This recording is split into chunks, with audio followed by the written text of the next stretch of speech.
المشروع ده بقى حكايته معايا حكايه، تعالوا احكي لكم الحكايه الاول وبعدين اقول لكم صممته ازاي. من المشاريع اللي عملتها في بدايه حياتي اول ما اتخرجت من الكليه على طول، وطبعا انتوا عارفين احنا كمصممين بنحتاج اجهزه قويه جدا عشان خاطر نقدر نشتغل عليها ونطلع الشغل اللي انتوا شايفينه ده، وبتكون غاليه جدا. كنت لسه متخرج من الكليه وما كانش معايا جهاز اشتغل عليه خالص. صاحبي كلمني وقال لي في مشروع كبير جدا تعالى نشتغله مع بعض، وبالمناسبه اسمه محمد عبد الحكيم. اتفقنا وكان نصيبي من المشروع التلت عشان خاطر المشروع كان جاي من واحد صح. خدت نصيبي من المشروع واشتريت بيه كله جهاز عشان خاطر اقدر اشتغل عليه، وبعد 6 شهور من العناء والمحاولات قدرت اطلع المنتج اللي انتوا شايفينه ده. وبعترف طبعا ان العميل صبر علينا جدا، لان مشروع زي ده ما ياخدش شهر اقصى حاجه ويخلص. عايز اقول لك ان انا كنت بدور على اليوتيوب واتعلم اكتر من ان انا اشتغل على المشروع بتاعي، عشان خاطر كان فيه معلومات كتير جدا ناقصاني. بس الحمد لله ربنا وفقنا وسلمنا المشروع فعلا عملته من الصفر، ونزلنا انا والعميل لفينا شارع المعز كله عشان خاطر كان عايز يعمل حاجه زي كده اسلامي صرف. وفعلا استخدمت المشربيات الخشب والارابيسك والقرشات وكمان نوعت في شكلها.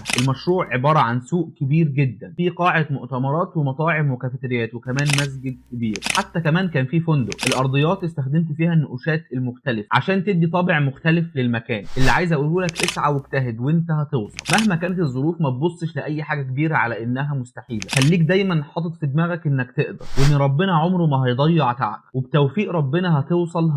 فيديو مختلف طويل حبتين، مستني اعرف رايك في الكومنتات. انا محمود مختار وده كان فيديو النهارده. سلام.